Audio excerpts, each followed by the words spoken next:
One maybe shining light of an area where I think there's still good opportunity, and where I think companies are receptive is in the data center space. Yeah. Obviously, we've sort of all heard that the amount of energy that's going to be used in that market is, we're going from a situation where energy use has been declining to suddenly it's increasing. Okay, so welcome to this week's episode of Leaders on a Mission. I'm your host, Simon Leach, and today I'm really excited. I've got him out of bed really early today, but really happy to be joined by Andrew Haughian, partner for Pangaea Ventures. Now, Pangaea Ventures has really been at the intersection of, I suppose, hard tech, climate, planetary kind of health, for the last... I know Andrew's been involved for the last 15 years or so, right? So super excited to have Andrew come on the show. We're going to chat through all the realities of climate tech investing. We'll look at what's overhyped, what's transformative, and what are the biggest kind of challenges to scaling, and also some advice out there for, I suppose, founders looking to raise capital in this space. So thanks so much for coming on, Andrew. Appreciate it. Yeah, really looking forward to the discussion. I'm an early riser, so you didn't wake me up at all. No, and you've had your 5 cups of coffee, and you've already cycled into work. So very impressive, Andrew. Very impressive. And but I suppose thinking about you, right? I suppose just before you got into what were the key things for you in your career that I suppose helped shape your approach to investing within this kind of climate tech space, as it were? Yeah, so I've been working here at Pangaea Ventures for over 18 years. And what I like to say about venture capital is that it's a craft business, and it's the sort of practice that you really learn over a long period of time. I like to say about 10 years, but could be more, could be less. And so I wouldn't say there is any one event or particular instance that really has transformed my career during that time. Is just constantly learning things, as you sort of talk to entrepreneurs and, work with LPs and investors. But maybe what I could do is fast forward or rewind to my career before working in venture capital, and really my first job after graduating from engineering.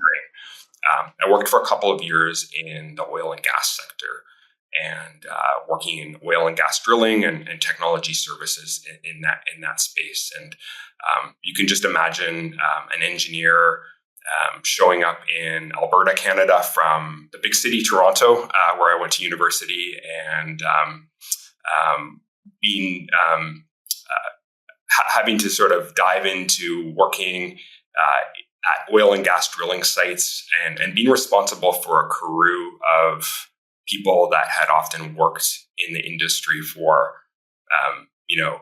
20 years, and had worked with dozens of people like myself. So most of them come and go, and they have typically very little respect for these new people coming on. And so I had to sort of earn my keep and sort of establish trust with them. Also, this was an industry where a lot of things went wrong all the time. And these people had, lived through this, and I needed to understand where I could rely on them and be able to answer or ask questions of them and listen to them. And develop that trust, and I think I was able to do that very well. I think I was the engineer that everyone wanted to work with, because of that. And I think the same thing is really critical in venture investing. This is a sport where it's really about asking the right questions, listening deeply, and developing the trust with the people that you're going to work with. We really see a venture investment is kind of like a marriage. You have to date for a period of time, and then you're in a very tight relationship, over also another long period of time. And so I think I think that's something that I learned, in that role in an entirely different industry. Yeah, absolutely. And I love the way you refer to it as a kind of marriage, because I know some of these relationships, they really do go a long time. But like, what about from oil and gas into this world? What was the kind of connection or the point around this that you wanted to dedicate these 18 years to, as it were? Yeah, I mean, we invest in hard tech, and what we like to say is hard tech for planetary health. I think there's a huge number of challenges, faced by the world. Climate change is one of them, but just look at, the health of especially, Western civilization. Over a third of Americans are obese, and that really impacts their quality of life and their ability to be, productive. 7 million people die of air pollution around the world every year. These are real challenges that I think are impacting the lives of people, and this is sort of my way to help address some of those things. Yeah, got it. And no, it's interesting with the climate world, isn't it? We had this chat when we first spoke. Things are evolving and changing as how kind of people refer to climate tech, as it were. It seems to have, is the planetary health kind of viewpoint, is it a relatively new way of positioning, in terms of the markets you go after? Yeah, I think this is something that I think, our community has got wrong. Through my career, the nomenclature has changed multiple times. It was originally clean tech, and then it was, energy transition, decarbonization, climate tech. And so we have periodically sort of changes in the jargon that's used, and I think it actually becomes quite confusing for people. What I think is a better way is to sort of unify on something that's a little bit simpler and also a little bit more holistic. And the term that I would use is sustainability. I think that's all encompassing of all of the challenges that the world faces, be it health or political or financial. Sustainability kind of covers everything, and that's how we think about it.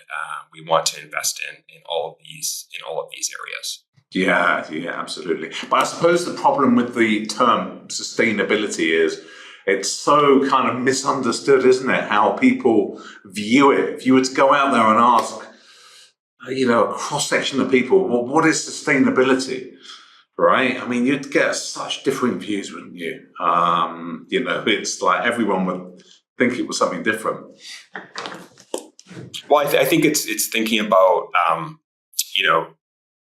the current, but also the future, and sort of wrapping that framework into how you're doing something. Yeah, absolutely. So 18 years doing this, right? I mean, where are we on the journey? When you think about some of the peaks and troughs you've seen, right, in that time, how would you characterize it if you were to look back, and you're thinking of, I don't know, a couple of peaks and troughs, I suppose, and where are we now on the journey? Yeah, there's absolutely been peaks and troughs, and I think my observation is the pendulum swings are getting larger, and I think that's a bit unfortunate, because I think that creates instability. I think if we look at 3 or 4 years ago, it was kind of crazy, like. The amount of money that was going into the climate tech space, I think much of it into companies and projects where that was not deserved, and where it wasn't, grounded in reality from a financial perspective, and also an impact perspective. Some of these things I think have very, very low chance of having a meaningful impact. Unfortunately, I'd say the pendulum has kind of swung. Quite a bit the other way. And part of that is, the companies that were funded, 2, 3, 4 years ago, they need to reset their plans. There's there's a big push towards profitability rather than growth, cutting burn rates. That is ongoing. I still think there's a bit of a sort of a gap between like buy and sell in the marketplace that is causing some friction and preventing deals from getting done. But I think that's in the process of being addressed. I do think there's some areas within climate tech. I would especially point to like food and ag tech where it's almost been frozen. And I don't think that is justified because the reality is that industry, it's a huge part of the economy. The impact from that industry is massive, and there's some great solutions out there, and that is a very, very difficult space to raise money. So I think there's some areas where there may even be sort of contrarian arbitrage plays to be had.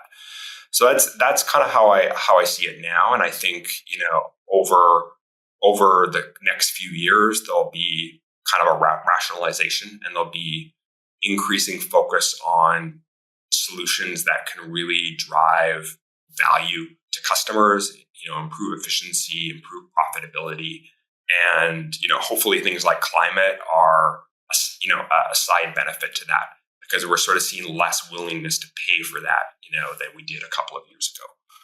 Yeah, absolutely. Why is it with the food? I mean, with the food and ag being a little bit more stuck, is it just? Do you think it's all kind of related to the alternative protein explosion and then contraction? Is that like, in a nutshell, why it got stuck? I think that's one thing. I mean, certainly there was some hype around that, and that has fallen down. The traditional agriculture lobbies tend to be quite strong. That I think that has been a big headwind to the space. Farmers have not been making money over the last couple of years. There's sort of been increased input costs, but prices for food have been lower, and so they don't have the money to spend on technology, and that sort of goes right down the food chain. So alternative protein, that's one area that has really suffered, but I don't think that's the complete story. Yeah. No, fair. Yeah, fair enough, as it were. And yeah, I mean, how would you? Yeah, I suppose how would you see the next? Yeah, I suppose what areas excite you now when you look at the market, because your portfolio is really broad. You've been doing it for a while, right? And no doubt the thesis must change a little bit, I suppose, in terms of where you want to spend your dollars, as it were. Well, what are the kind of areas, particularly that you're more bullish about, as opposed to areas where you have no interest in or less interest in? Yeah, well, maybe I could give a couple of examples of portfolio companies that I think are really promising. And the first one maybe is just picking up on our discussion of protein. And this is a company in our portfolio called Prime Roots. And what they do is they use mycelium as their protein. This is a protein source that can be up to 75% protein. There's high fiber content. And so it's very, very nutritious, compared to animal protein. And from a sustainability perspective, we're talking, less than 1% of the land use, and CO2 and water reductions of something, on the order of 90%. So just a very, very efficient organism to be producing protein. And so that's great. And then what Prime Roots has done is they've innovated on the product side in an area where they think there's a good product market fit, and that is deli meats. And so, as you may know, deli meats, it's a huge market. In America, there's I think something like 200 million sandwiches are consumed each day. Often that contains deli meat, and deli meat is not necessarily the healthiest of protein sources today. And so their product is healthier. And so it sort of picks up on that trend I talked earlier about, like being holistic and having a product that is great tasting, is healthy, and also sort of has a sort of huge climate impact. And what they've done is quite the opposite to many of the other companies in this space. They're not building a plant. They have their core technology. They know as a startup company, you can really only do one thing right, and that's innovating on the product. And other people are doing the other things. And so very, very capital efficient, and not, raising the huge rounds of capital that we've seen that have been quite damaging in this space. Got it. Right. So that's one example. Yeah. So it sounds interesting, the space. What do they taste like, the products? So listen, I'm not a vegetarian, but I don't eat a whole lot of meat. But one thing I really like is things like salami and pepperoni, and so my personal view is it's equivalent and sometimes even better. I think you can kind of go either way. Some people might think it's not quite as good. Some people would think it's better, but I think it's a really fantastic product, and I'm not a huge fan of some of the other, I'd say more like, processed plant-based products. Got it. Okay. And it's interesting. I mean, I know you talk a lot about this, and product market fit, right? It's about trying to find that product market fit, isn't it? That's going to really engage the consumer, as it were. So where would you buy this then? It's not like is it in your typical grocery store, or is it more in, I suppose, sandwich bars and stuff like that? Where would you find this product? So the company has really avoided going down the CPG packaged goods route. It's a very challenging space for a startup to scale profitably in. So they focused on really high quality customers. So you're right, deli chains and supermarkets in the deli counter. Right. So that's been a challenge because it's introducing something brand new into an area that there really hasn't been innovation. But it does mean that the revenue that they're able to achieve for each location is a lot higher than if they're a packaged good, and I think that's really critical to success. Yeah. Right now they're in some of the key coastal cities of the United States, and looking to kind of expand to other places as well over the coming years. Got it. Yeah. Things have changed so much. It used to be that, a startup in this space would all of a sudden they'll build a facility, and then there'll be a manufacturing, and it would just be so capex intensive. So I think it sounds like to be really competitive in this space, you need to focus on what you're good at and then work with partners, right? Yeah. No, I think there is room for innovating around manufacturing. I mean, we have another company in the portfolio called Tidal Vision, and what they do is they take crustacean shells such as crab shells, and they figured out a new process to extract something known as chitosan from those shells. And traditionally, this was done in China with a lot of acid and bases. It was very expensive, produced a lot of waste. And they figured out a closed loop green chemistry process to do the same thing. And they produce a byproduct that they sell, and the cost is essentially close to zero when they include that.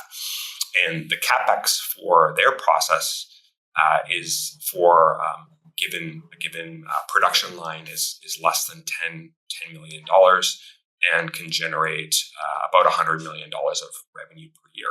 And so when we sometimes think in these sort of capital intensive businesses, what is the capex to revenue and margin ratio? And that's something that I think, even though there is capex involved, it still makes sense as a venture investment. Yeah, got it. Because I saw those guys. They announced recently, didn't they, a large round. It was in excess of 100 million or something along those lines, wasn't it? Yeah, that's right. Yeah, and when we invested in the company, in 2020, they were literally operating out of a kind of small garage less than $1 million of revenue. And I think this year they'll be, hopefully close to $100 million of revenue. Really? So Wow. they've been fantastic. Where have I been living? Where Kaito-san, what's it used for? Yeah, so there's many different applications. It's used in healthcare in some applications, but the two market areas where Tidal Vision is focused is water treatment, and it replaces chemicals that are used in that, and it can reduce the cost of those treatment processes.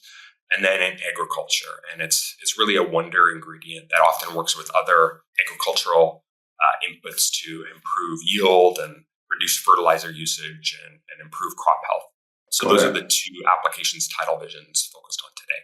Oh, awesome. Yeah, mainly more for the soil, is it? Is it mainly more for soil health, as it were? Yeah, soil health, Yeah. and they have a really strong IP position on a formulation that they create that can have a huge impact on fertilizer usage and reduce the amount of chemical inputs and therefore cost to farmers. So very impactful in that space. Yeah, I mean, it's been some journey from 2020. If they, number one, it's only been 5 years, but think about what we've gone through in that 5-year period. It's mad.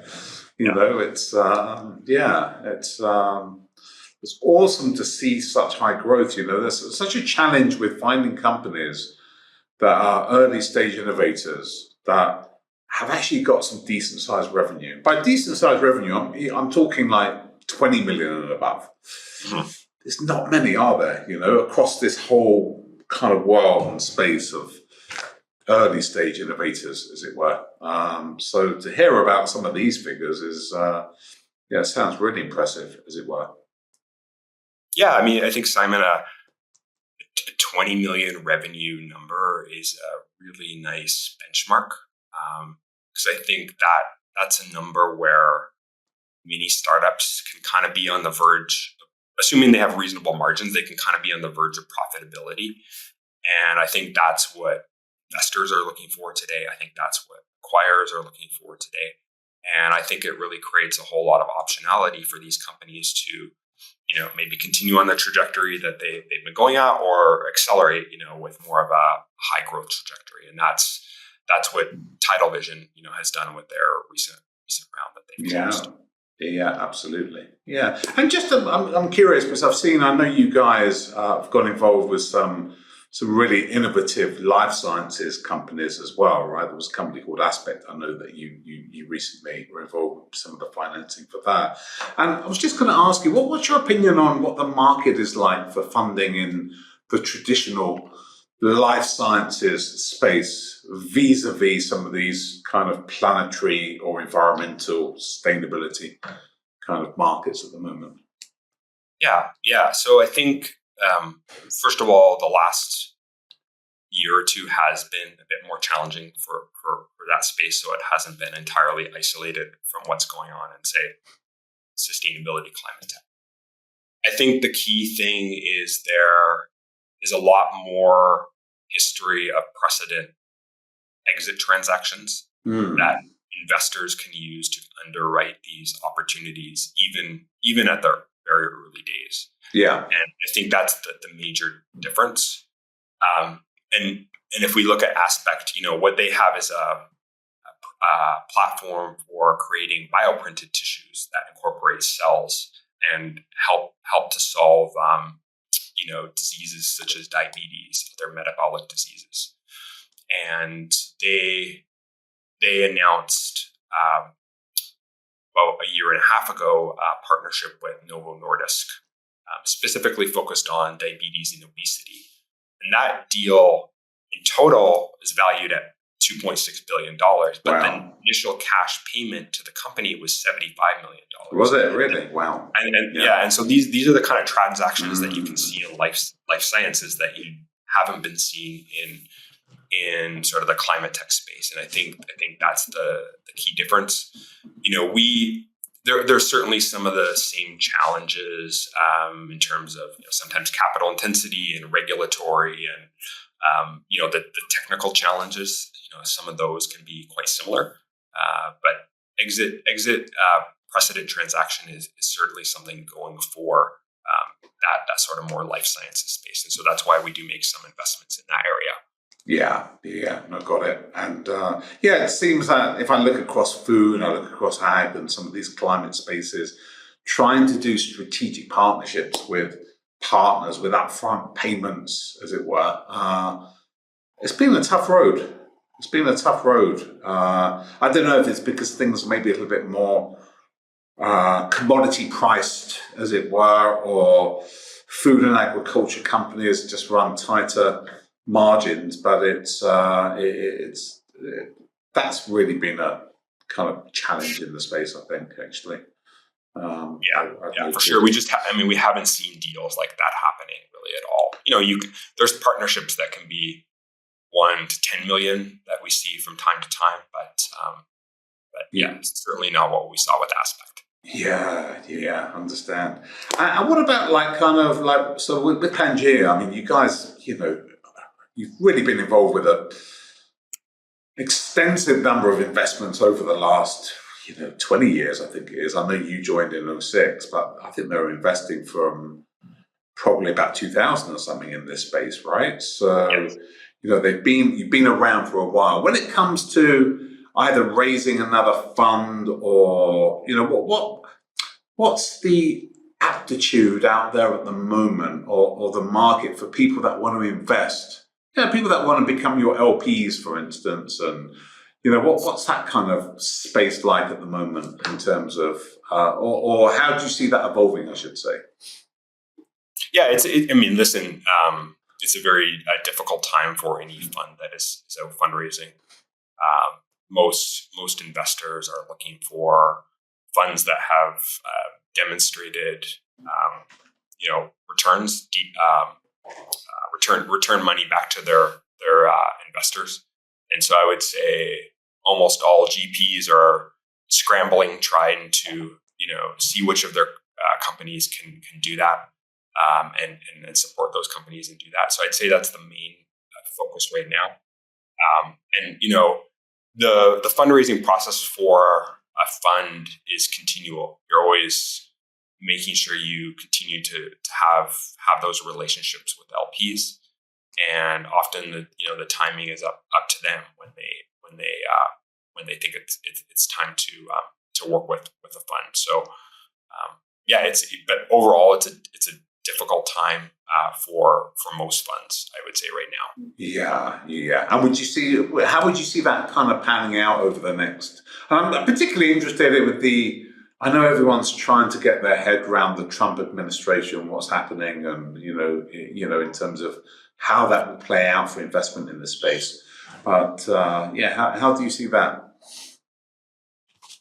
Yeah, so if we talk specifically about climate tech, I think there is certainly some near-term headwinds that have been created by the change of administration. I think what I would like to do is challenge our community to think about, well, what did we do wrong to kind of get to this place? And so I think there are a few things. One is I think the messaging around climate has been a little bit off, and I think the tactic of scaring people that the doomsday scenarios and 35 years ago, I heard in grade school that oceans were going to be, a meter higher than they are now, and it hasn't happened. And so eventually it becomes like boy that cried wolf. So I think there needs to be an honest conversation with the public about, what is the real risk of climate change? And obviously there's impacts that we're seeing today. We have increased frequency of extreme weather events, but it's not. I don't think I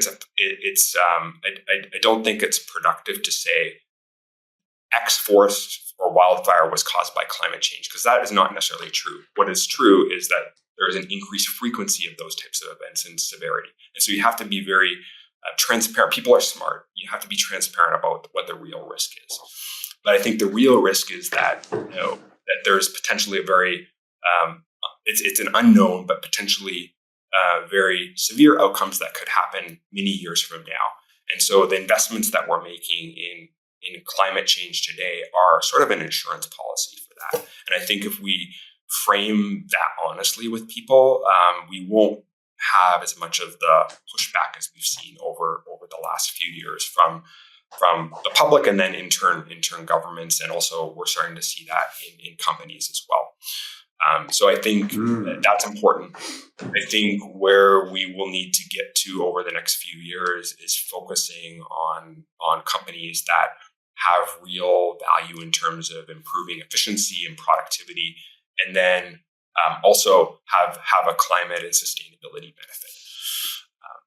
One maybe shining light of an area where I think there's still good opportunity, and where I think companies are receptive is in the data center space. Yeah. Obviously, we've sort of all heard that the amount of energy that's going to be used in that market is, we're going from a situation where energy use has been declining to suddenly it's increasing, and I think the tech companies that are involved in that are still very interested in climate policy. If nothing else, I think a lot of their employees are quite progressive, and it's important to them. If it's no other reason than that. And so I think that's an opportunity, a kind of wedge for new energy technologies like energy storage to sort of have carbon capture to have a place. Yeah, interesting. Thank you for sharing some of that stuff. There's quite a lot to unpack there. Tell me, with that there, do you think, therefore, there'll be a lot of responsibility on these big tech companies to drive some of this engagement themselves internally, as opposed to be driven by policy, for instance? Yeah, I mean, I think that's what we've seen in the carbon markets. Yeah. A lot of the buyers of those credits have been the large tech companies, and I think it will be up to the leadership of them to continue to drive that. The other thing is, there's some technologies that are very capital intensive, that are very high risk, that over the last few years we have seen venture capital get involved with, but I personally don't believe that is the right asset class to be funding those sort of projects. And maybe the extreme example would be fusion. That's an endeavor that is decades and very capital intensive, and you can't sort of point to the trajectory. That's where I think, I know there's been a lot of pressure on some of these tech billionaires, the last year or two. That's an area where I think they, as individuals, should be stepping up. And, I think we're going to see some austerity from governments on that sort of spending. I think that's maybe their responsibility to step up to those kind of things. And so it'd be interesting to see how we could help motivate that. Yeah. It's almost philanthropic type capital. Yeah, absolutely. But are we looking there with something like that fusion? Is it like a 20-year horizon? Is that what it is? Is it that far out kind of thing? Well, I mean, there have been companies and projects that have been going for that long. I think some people are more optimistic that we will hit that inflection point sooner, but that's just been the reality of what we see. It's very high risk technically. Yeah. No, absolutely. No, that's great too. Would you classify, when you think about things like, some of the cell-based culture, like meat, there was a lot of hype and interest in that. And I know that might well be very exciting, but is that also similar to that? It's like too far out for it to be a worthy spend of venture money, as it were? Yeah, I think in that space, if you're talking about producing a steak, yes. But, we have seen some companies that have approaches to produce, say, more of like a ground beef or ground pork product that doesn't have that same sort of structure. And there are economic models that show that can be practical. in sort of the near term with a relatively small amount of capital. So I think that's an area where a contrarian investor, if they were to pick the right one, could see a decent opportunity. But some of the approaches were not well grounded in reality, in my view. Yeah. Okay, I got it. And tell me, when the market's a little bit like this, like i.e. investment's tough, do you generally see a much, when you think about your supply and demand and your pipeline, is it all of a sudden everyone comes knocking on the door and you've just got like pitch and proposal after kind of one in really tough times, compared to when things are flowing, deal flow is a bit more difficult to come by, as it were, and or does it work like that or not really? Yeah, I'd say overall the quality and quantity of deal flow that we see at Pangaea generally increases every year. I think there's more and more interest from, smart entrepreneurs in getting involved in these areas. And that's, we see the product of that. But I wouldn't say we've necessarily seen a huge change, given the change in markets. What I have seen is, I'd say, a fairly significant change in valuation expectations. Round sizes have come down, and companies realize they need to show a path to profitability. That is really the huge difference. Yeah, I've got it. Yeah, it's a tough. It's a tough gig being. I know it's a tough gig being an investor. It's a tough gig being a founder in these spaces, isn't it? And it's it's a real kind of challenge. I've got a lot of empathy for the founder. As it relates, it's hard work, isn't it? It really is proper hard work, actually. Does it get any harder? It's crazy. Yeah. I think the thing about the great founders is there's a lot of challenges, right? There's technology, there's regulatory, there's financing. The great people will figure that out. And so that's what our job is as investors, to find those great people. So, and I know someone like Elon Musk has been polarizing the last month or so from the activities in the government. But if you just look at what he has done as an entrepreneur and the success rate in areas like automotive and space, like that's no accident. That that's someone that he begged for forgiveness, he did not ask for permission. He used a bulldozer to go through roadblocks. He's really sort of gone out on a limb, and taken risks multiple times. And he's been able to kind of plow through those challenges. And as his company has scaled, he's found people that have helped do that for him in specific areas. And so I think, regardless of your view on his involvement in government activities, I think you need to respect that, and I hope that can be an inspiration to other entrepreneurs that want to take on these tough challenges. Yeah, no, I'm sure it is as well. Although he looks a bit concerned at the moment, looking at the Tesla share price I'm not too concerned, right? It's all relative, but it's a great point. Tell me, when you've got investors like pitching, how quickly can you tell, is this someone that I'm prepared to kind of invest in? Is it like first couple of minutes, the end of the first call, second call, meeting? At what point are you kind of, do you feel yourself kind of thinking, yes? So I think it can be a no very quickly. Yeah. Within a few minutes. What intrigue can happen within a call or two. But we and a vision that it could be a yes. Yeah. But what we've learned at Pangaea is there's no substitute in due diligence to getting to know people over quite a long period of time. Yeah. Okay. Building that relationship, seeing their successes, seeing how seeing how they pivot if they need to, seeing the people that they hire.